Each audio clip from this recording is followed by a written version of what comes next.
Hey guys, ATM, another vlog din naman ito. ADB Matte Red from South Caloocan, si Paps.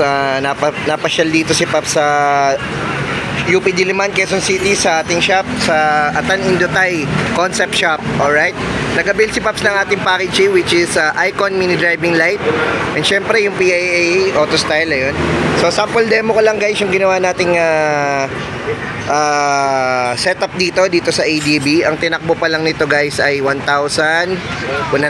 Alright, 1,140. So demo ko lang kung ano yung meron dito sa ADB 160. Siyempre meron siyang pass light. Alright, kahit naka low, kahit naka high, may passing light yan. Icon Premium LED, napakagandang brand, napakatibay, napakalakas. Alright, siyempre stock horn. Siyempre meron, kung mapapansin nyo to, ito yung stainless na dual horn mode switch. Siyempre yan, gawang Atan Indotay, ganito kalinis yung setup. Ayan, alright, pag sinwitch mode mo, loud horn. Hindi na nagpakabit si Paps ng rapid. Sorry.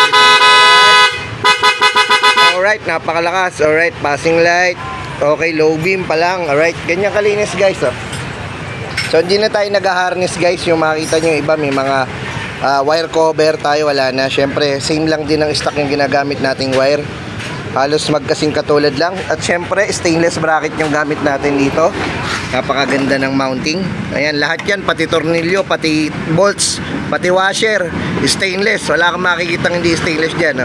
So sa mga nag-a-avail ng package natin, napaka-solid. Tapos syempre passing light. Ayun. Alright. So may mga balak magpakabit, ayan, punta lang kayo dito sa shop. Wish nyo lang at Atan Indotay Concept, number 9 UP Diliman, Quezon City. Alright.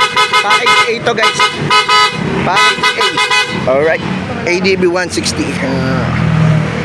Ang mga packages natin, Hella, Lumina Pro, Icon Terra, syempre Icon Mini Driving Light, Gold Runway, PIA, syempre RM bracket.